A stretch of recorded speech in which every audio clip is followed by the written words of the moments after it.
और सब लोग कैसे हो? उम्मीद करता हूँ सब अच्छे हो। जैसे कि हम लोगों का काउंटिंग ऑफ फिगर चल रहा था, आज उसी क्रम में आगे चलते हैं। लेकिन आज हम काउंटिंग ऑफ फिगर में आयत, वर्ग और चतुर्भुज के बारे में बात करेंगे। जैसे कोई भी आपको आकृति दे दी जाती है और आपसे सबसे पहले जो बात करेंगे हम लोग, वो बात करेंगे हम लोग वर्ग की। की भुजा बराबर हो तो आयत कहा जाता है। इसमें आपकी चारों भुजाएं बराबर होनी चाहिए। ठीक है भाई। तो वर्ग में हम लोगों को कोई आकृति दे देगा, फिर आपसे ये पूछा जाएगा कि इसमें वर्गों की संख्या ज्ञात कीजिए। तो हम लोग कैसे ज्ञात करते हैं? जैसे इसमें तो हम देख सकते हैं आराम से कि इसमें एक ही वर्ग होगा, है ना। अगर इसी क्रम में अगर हम आगे चलते हैं तो हम ये कहेंगे कि भाई इसमें वर्गों की संख्या ज्ञात कीजिए, है ना। तो हम क्या करेंगे भाई, इनको काउंट करने की कोशिश करते हैं। तो हम क्या करेंगे, 1 2 3 और 4, ये छोटे छोटे पीस जो होंगे वो वर्ग में काउंट हो गए होंगे, और एक ये पूरा बड़ा वाला काउंट हो गया होगा, क्योंकि चारों बॉक्सों से मिलकर एक बड़ा बॉक्स बना होगा, वो बराबर का ही तो बना होगा। तो इसको हम बोल देंगे कि इसमें 5 वर्ग होंगे। एक तो कंडीशन ये रह गया। अगर इसी क्रम में अगर मैं थोड़ा सा और इसको बड़ा करने की कोशिश करता हूं और वर्गों की संख्या आप लोगों से पूछता हूं, तब देखते हैं क्या कर सकते हैं हम लोग। जैसे इसको मान लेते हैं, अगर इसमें हम लोग काउंट करेंगे तो बहुत समय लगेगा, फिर भी काउंट करके देखते हैं। हमने बोला कि इनको काउंट करते हैं, 1 2 3 4 5 6 7 8 और ये आपका 9। ये तो भाई छोटे छोटे हो गए। और जैसा कि मैंने यहां बोला था कि 4 बॉक्सों को एक साथ मिलाने के पश्चात एक बड़ा बॉक्स बनेगा, वही काम करने की कोशिश करते हैं। हमने बोला भाई यहां से 4 बॉक्स मिला के एक ये बन गया, तो मैंने बोला इसको भाई एक 10 नंबर बोल दो। फिर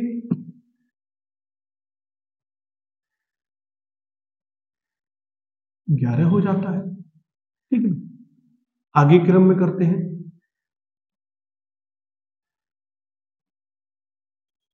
इसको भी एक नंबर देंगे आप, सेम कंडीशन, 5 6 8 और 9 को मिलाकर एक ये हो गया। अब एक बात और बताओ, ये तो हमने क्या किया कि पहले प्रत्येक को काउंट किया, उसके पश्चात हमने 4 भुजाओं को मिलाकर एक वर्ग बना दिया। फिर हम अब क्या ये सभी मिलाकर कोई वर्ग बनाने की कंडीशन में है या नहीं, चेक करते हैं। तो हमने ये देखा कि भाई ये पूरा भी तो वर्ग बन सकता है। क्यों? क्योंकि यहां भी 3 डिजिट है, यहां भी 3 अंक है, यहां भी 3 अंक है, यहां भी 3 अंक है। तो हम ये बोल सकते हैं कि भाई इसको भी एक नंबर दे दो, 14। ये कंडीशन अगर हम प्रत्येक पर लागू करेंगे और आकृति बढ़ती चली जाएगी तो जाहिर सी बात है प्रॉब्लम होगी। हमने करना क्या है, हमने इनको, जैसे कि हमने पिछली वीडियो में आपके साथ बोला था कि हम त्रिभुजों को जो गिनते थे वो काउंटिंग से ही किया था हमने पूरा त्रिभुज। अब यहां काउंट करने की कोशिश करते तो हम बोलेंगे 1 और 2, 1 और 2।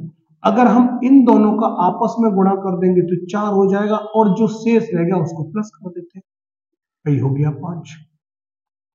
ठीक है, वापस से 1 2 कर लेते हैं, 1 और 2 अंतिम वाले पद से इसके अंतिम के साथ गुणा कर देते हैं, बाकी ऐसा जो बचता है उसको लिख देते हैं, और ऐसा ही करते चले जाते हैं। जैसे यहां लागू करके देखते हैं भाई। अब ऐसे काउंटिंग करने में आप समय खराब ना करें, आप कोशिश करें कि जितना जल्दी हो सके आप उसको करने की कोशिश करें। 1 2 और 3। अगर हमने बोला कि यहां अंतिम अक्षर था तो बोल दिया कि 3 × 3 हम 9 लिख सकते हैं भाई, 2 × 2 4 लिख सकते हैं, और जो शेष रह गया उसको 1 लिख देंगे। तो हम यहां कर सकते हैं कि 9 4 13 और 1 14, टोटल 14। ठीक है भाई। आप चाहते तो इस कंडीशन में ये भी कर सकते थे, जो अंतिम अक्षर हो उसका वर्ग लिखते चले जाओ और प्लस कर दो। ठीक है, लेकिन आगे चलकर ये थोड़ा सा प्रॉब्लम कर जाता है। ये कब लागू होता है, जब आपकी पंक्तियों की संख्या बराबर हो, मतलब कि इधर से भी आपके जो संख्या है वो 3 है और इधर से भी 3 संख्या है, तभी लागू होगा। 4 हो तब भी हो जाएगा। मतलब ये दोनों संख्याएं जो हो तब बराबर हो तभी ये वर्ग वाला कार्य करता है, अन्यथा ये कार्य नहीं करता। ये याद रखना बेटा। देखो एक दो क्वेश्चन और देखते हैं, फिर हम लोग मिक्सअप कर देंगे, फिर हम लोग आयत के बारे में समझेंगे। अब मान के चलते हैं कि एक आकृति हमने दे रखी है जिसमें हमने ऐसे करके पदों का प्रयोग करते हैं, पंक्तियों का प्रयोग करते हैं, 1 2 और, ठीक है। अगर मैं यहां काउंट करूं तो अत्यधिक समय लगेगा। करना क्या था, 1 2 3 4, 2 3 4। अब भाई इनका गुणा कर देंगे आपस में 16, इनका वर्ग कर देंगे 9, इनका वर्ग कर देंगे 4, जो रह गया उसको 1, टोटल को जोड़ लेंगे भाई। ठीक है, जोड़ेंगे कैसे, हमने बोला कि 1 और 4 5, 5 और 9 14, 14 और 16 आपका टोटल हो जाता है 30। आप कर सकते हैं। अगर मैं एक और ऐसा क्वेश्चन, तो उम्मीद करता हूं आप लोग कोशिश करेंगे।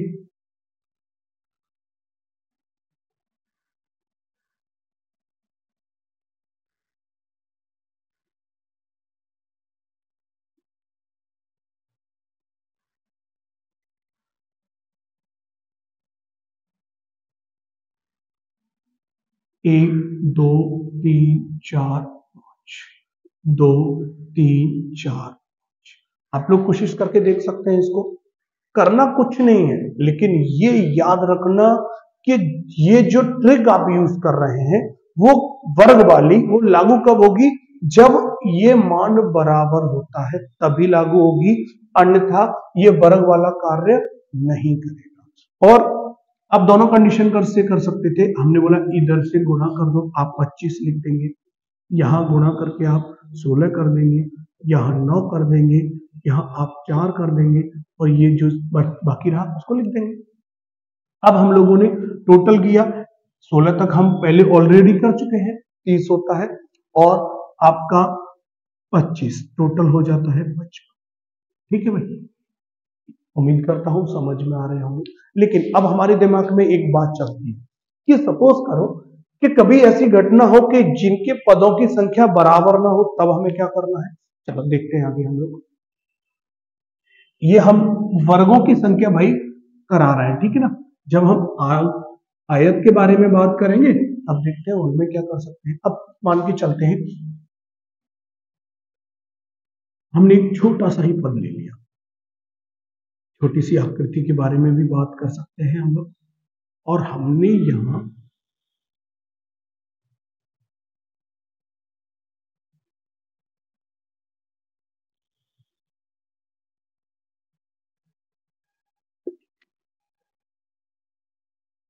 इनको काउंट करते तो हमने बोला 1 2 3 2 3 और 4।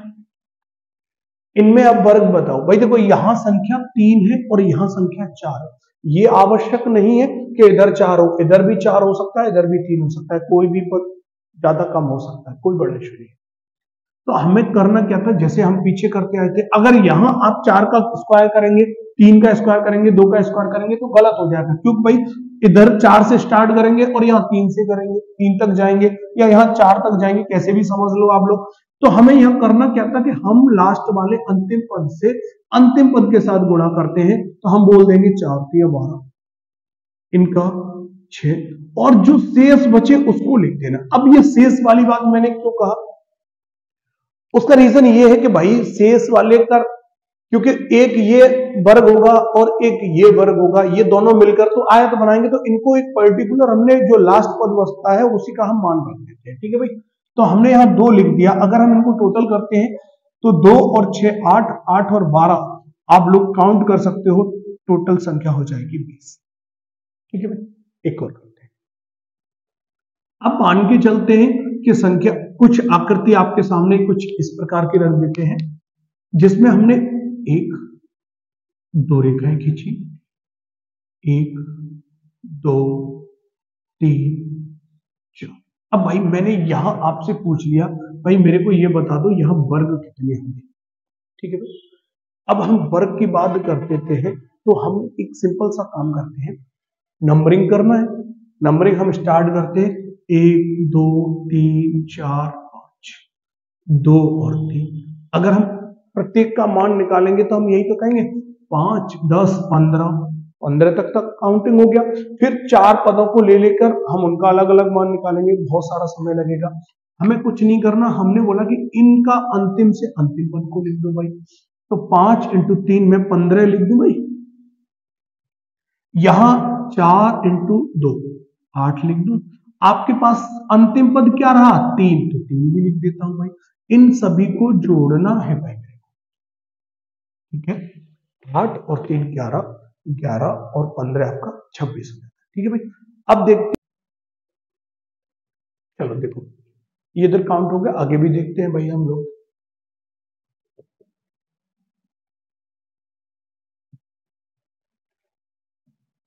यदि अब आपको कुछ इस प्रकार की आकृति दे दी,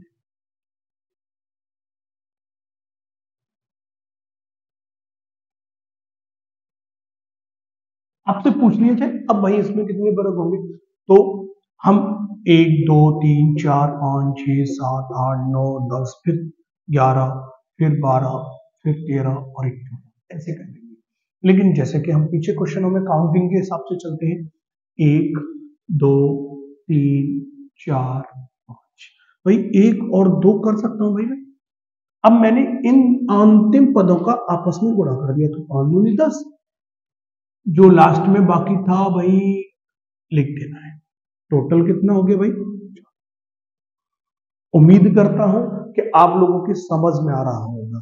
आप लोग स्क्वायर ना करें, जो भी पद है, जो भी आप आकृति लेते हैं उसमें आप लोग जो काउंटिंग करते हैं उसका अंतिम पद आपस में गुणा करते हुए चले जाए, उसी क्रम में आगे बढ़ते चले जाएं और उन सभी का योग कर दें, वही उस आकृति में कुल मिलाकर वर्गों की संख्या हो जाएगी। ठीक है भाई, अब हम थोड़ा सा बात कर लेते हैं आयत के भी बारे में, फिर वहां से क्वेश्चन आप लोगों के साथ शेयर कर लेंगे। अगर मैं आयत से बात करूं आप लोगों के साथ, तो आयत में रहता क्या है। अगर मैं आपसे एक छोटी सी बात शेयर करूं और आप लोग उस पर थोड़ा सा ध्यान देंगे, तो कोई भी आयत जो होता है उस आयत के अंदर आप वर्ग बना सकते हैं।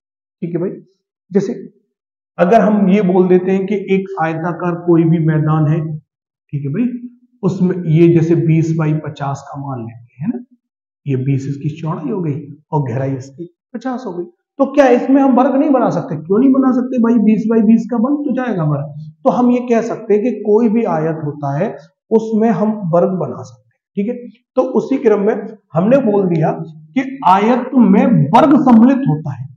ये भी कह सकते हैं कि कोई भी आकृति है जिसमें आप आयत गिन रहे हैं उसमें वर्ग सम्मिलित होता है।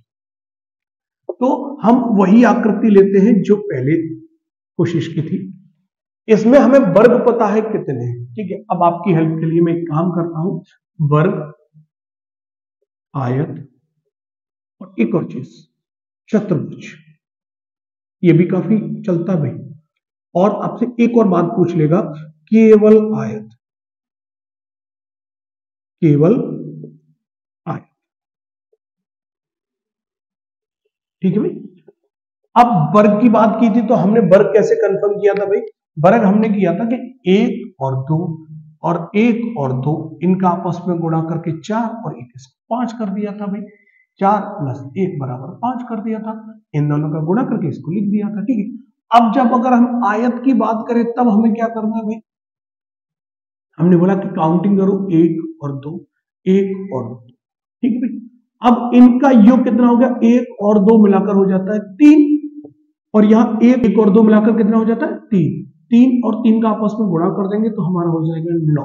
तो हम बोल देंगे आयतों की संख्या कितनी हो जाती है, 9। जितनी आपकी आयतों की संख्या होगी वही चतुर्भुज की संख्या कही जाती है। क्यों, क्योंकि चतुर्भुज भी कई प्रकार के होते हैं जो कि आयत और वर्ग से ही मिलकर बने होते हैं। ठीक है, तो हम यहां बोल सकते हैं कि जितने आयत होंगे उतने ही चतुर्भुज होंगे। ठीक है भाई, लेकिन ये कई बार आपसे पूछ लेते हैं एग्जाम में भी कि केवल आयत बताइए। तो जब केवल आयत की बात कर देते हैं तो हम आयतों की संख्याओं में से जो हमने वर्ग काउंट किए थे उसको यदि माइनस कर दें तो हमारे केवल आयत प्राप्त हो जाए। वापस के समझते हैं, वर्ग हम लोगों ने कंफर्म करना सीख ही लिए थे।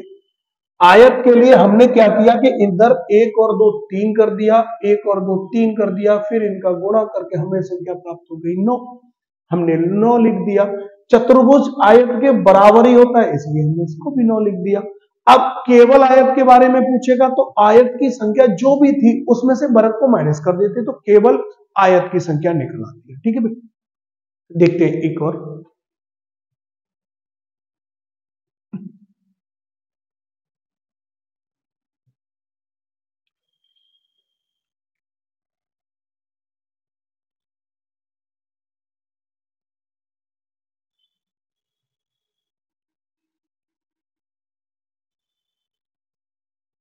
अब देखो भाई, एक ऐसी आकृति है। अब ऐसी आकृतियों में भी आपसे कोई भी चीजें पूछ सकता है। ठीक है, तो हमें करना क्या था, हमने काउंट किया 1 2 3, 1 2 और 3। इनका योग अगर हम सबसे पहले वर्ग की बात करते हैं तो हम इन दोनों का गुणा करेंगे, 3 का 9 कर देंगे जैसे पिछले हमने देखा था। 2 का कर देंगे 4 प्लस 1, टोटल मिलाकर हमने 14 लिख दिया था। ठीक है भाई, अब जब आयत की बात करते तो हम आयत कैसे निकालेंगे, 3 2 5 और 1 6, 3 2 5 और 1 6। तो टोटल जो आयत हो जाएंगे वो कितने हो जाएंगे, 6 इंटू 6 मीन्स 36। चतुर्भुजों की संख्या आयतों की संख्या के ही बराबर होती है भाई, 36। केवल आयतों की संख्या बोली जाए तो हम क्या कहेंगे, 36 माइनस 15। आप लोग कर सकते हो। ठीक है, हाँ एक चीज और भी कभी कभार पूछ लेता है कि इस आकृति में रेखाओं की संख्या ज्ञात कीजिए। भाई इसमें रेखाएं भी तो होंगी, कि रेखाएं कितनी हो सकती हैं। तो एक बात बताइए, रेखाएं दो तरीके से पढ़ सकती हैं, या तो वो लंबवत हो या वो क्षैतिज हो। हम काउंट करने की कोशिश करते हैं कि भाई यहाँ रेखाएं को कितना प्रयोग किया है, तो हम यहाँ कहेंगे 1 2 3 4 5 6 7 और 8। ठीक है भाई, हमारी 4 जो हो जाएंगी वो आपकी अक्षांश रेखा हो जाएंगी। ठीक, और ये 4 जो हो जाएंगी वो आपकी देशांतर रेखा हो जाएंगी। तो हम रेखाओं की संख्या भैया कितनी लिख देंगे, टोटल 8। ठीक है, और भी क्वेश्चन आप लोगों के साथ।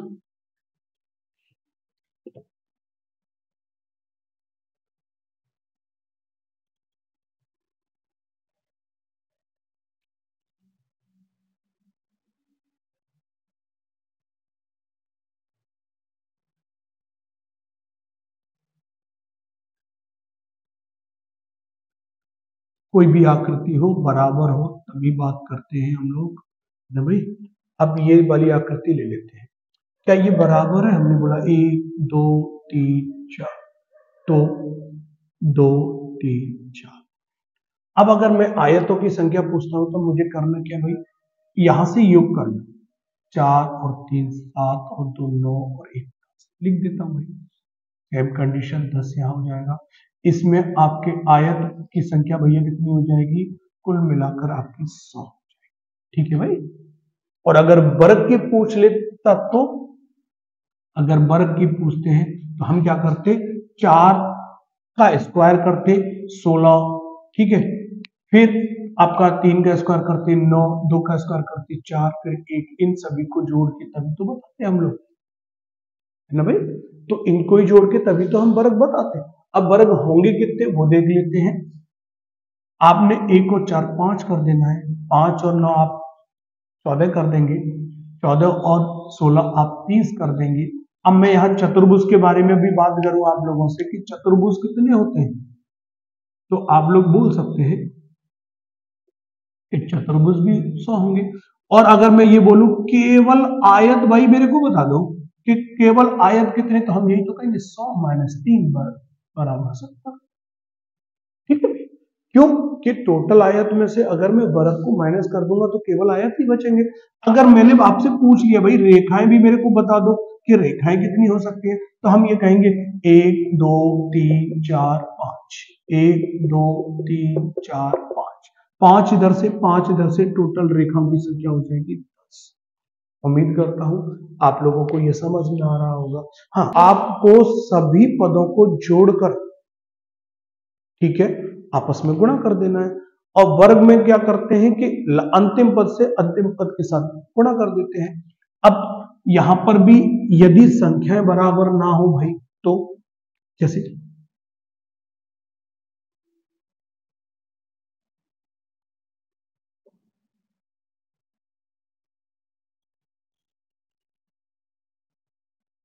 ये आकृति हम लोग बनाते हैं, चेक करते हैं आप लोग कितना समझते हैं। काउंटिंग करना है, 1 2 3 4 5, 2 3। अब देखो भाई, यहां 3 अंक आए, यहां 5 अंक आए। अगर हमसे वर्ग पूछता तो हम क्या करते, हम बोल देते कि इन आपस में इनका गुणा कर दो भाई, यहाँ 15 लिख दो, यहाँ 8 लिख दो, और ये अंतिम पद लिखा रहने दो। यही तो बोलते। अगर वर्गों की संख्या पूछी जाए तो हम यही तो करते, 8 और 3 11, और 11 15 26, तो हम 26 कर देते। ठीक है भैया। यदि हम लोग यहां आयत के बारे में बात करते तो हम यही तो करते कि इनका योग करना है भैया। हमने बोला कि 5 तक 4 तक 1 2 3 4 5 इन सभी का योग करना है। 1 और 2 3, 3 और 3 6, 6 4 10, 10 5 15। तो हम इनका योग जो होगा वो 15 हो गया भाई। सेम कंडीशन 1 2 और 3 इनका योग हो जाएगा भाई 6। तो 15 इंटू 6 90। चतुर्भुज भी 90 हो जाएंगे। केवल आयत 90 माइनस 26। ठीक है भाई। रेखाएं के बारे में भी बात कर लें थोड़ी सी। रेखाएं कितनी होगी, 1 2 3 4 5 6 7 8 9 10। तो रेखाओं की संख्या भी 10 कर देंगे। ठीक है,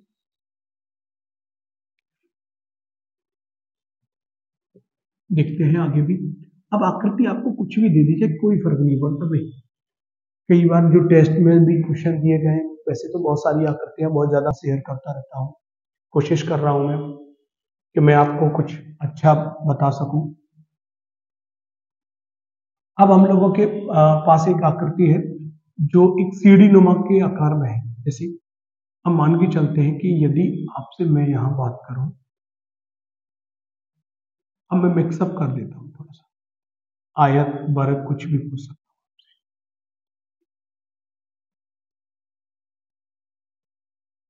ठीक है, अगर मैं आपसे ये कहूं कि इस आकृति में आप मुझे वर्गों की संख्या ज्ञात कीजिए, कितने वर्ग हो सकते हैं। ठीक है भाई। अब देखेंगे तो बहुत, ये मैं और भी लेंथी कर देता, लेकिन कोई लाभ नहीं है उससे, कुछ भी बना सकते हैं आप लोग। तो हमने ये बोला कि वर्ग जो है, सबसे पहले हमने ये समझा कि इसमें वर्ग कितने, जो कि हमारे 5 थे, पहले पढ़ चुके हैं हम लोग। तो हमने बोला कि इसमें अगर मैं 5 कर देता हूं तो, लेकिन यहां भी 5 कर सकते थे, लेकिन 5 नहीं होगा। क्यों? क्योंकि ये वाली आकृति आप इस 5 में गिन चुके। ठीक है, तो इसी क्रम में इसमें भी 4 हो जाएंगे, इसमें भी 4 हो जाएंगे, इसमें भी 4 हो जाएंगे। तो हम लोग इसको काउंट कैसे करेंगे, 4 8 12 16। ठीक है, 16 प्लस 5 टोटल जो है वो संख्या हो जाएगी। ठीक है भैया, देखते हैं।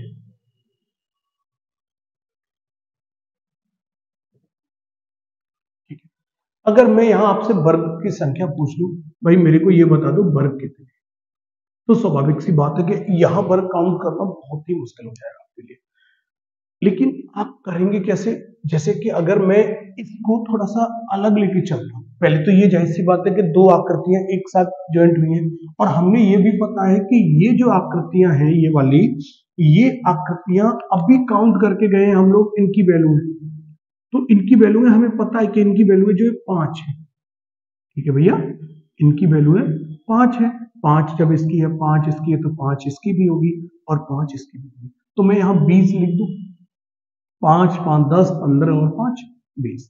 ठीक है, अब ये आकृतियां जो है वो बनाई किस पे गई थी, तो हमने थोड़ा सा ध्यान दिया कि ये भाई वही आकृति है जो हम इससे पहले पढ़ चुके थे।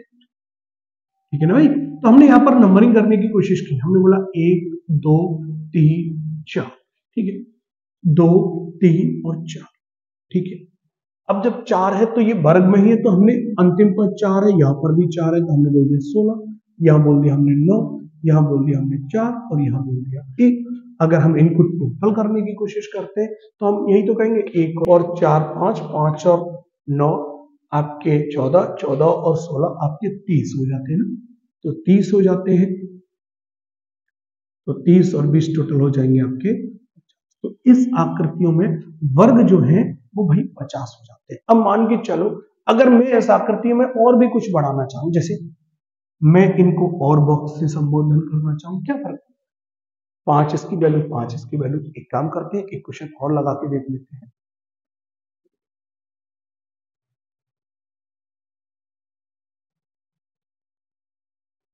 जैसे मैं अब आपसे वर्ग ही बात करता हूं, एक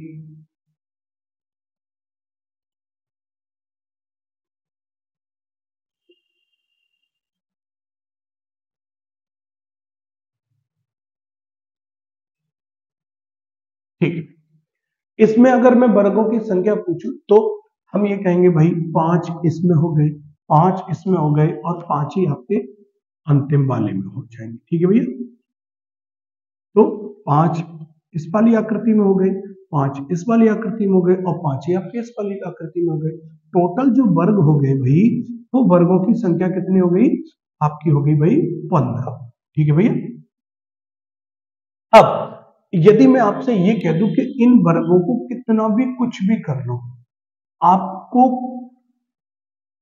सपोज करो ऐसे अगर मैं वर्गों की संख्या एक और बढ़ा देता हूं, मान के चलते, तो वर्गों की संख्या कितनी हो जाएगी, तो भाई इसमें वर्गों की संख्या अब नहीं होगी, ये केवल अकेला ही वर्ग काउंटिंग में होगा, इसमें तो केवल त्रिभुज आ रहे हैं, वर्ग थोड़ी आ रहा है। तो इनको हम एक और कर देंगे तो हमारा हो जाएगा 15 + 15 16, ठीक है। याद रखना जब ऐसे कोई आपके बीच में आकृतियों को दर्शाता है या आकृतियां आ जाती हैं, तो ये याद रखना कि वो कहीं वर्ग बना रही हैं या तब्दील हो गई हैं, ठीक है।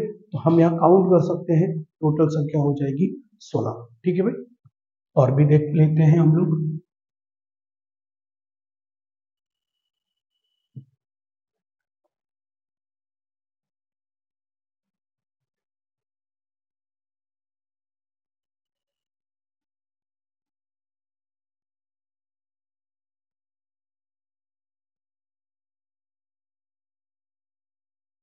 देखो भाई अब आपसे वर्गों की संख्या पूछूं, अगर इसमें आयत की भी पूछूंगा, उम्मीद करता हूं कोई प्रॉब्लम नहीं होगी, क्योंकि जैसे हम लोग वर्ग कर रहे हैं वैसे ही आयत कर चुके हैं, अभी हमने ये बताया था आप लोगों को। लेकिन ऐसी कंडीशनों में मोस्टली वर्ग ही पूछे जाते हैं, ठीक है भाई। तो यहाँ भी वही काम करते हैं, हमने बोला 5 इसको मान रख देते, 5 5 इसका मान रख देते, 5 इसका मान रख देते, इनका सभी का मान 5 रख देते, ठीक है भैया। अंदर 1 2 3 4 2 3 4, तो 4 का तो हमें पता है 30 इसका हो गया,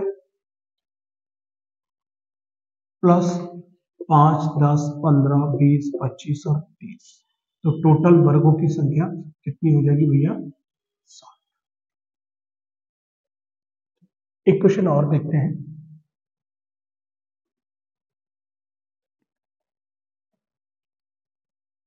देखिए एक आकृति आपको ऐसे दे सकता है।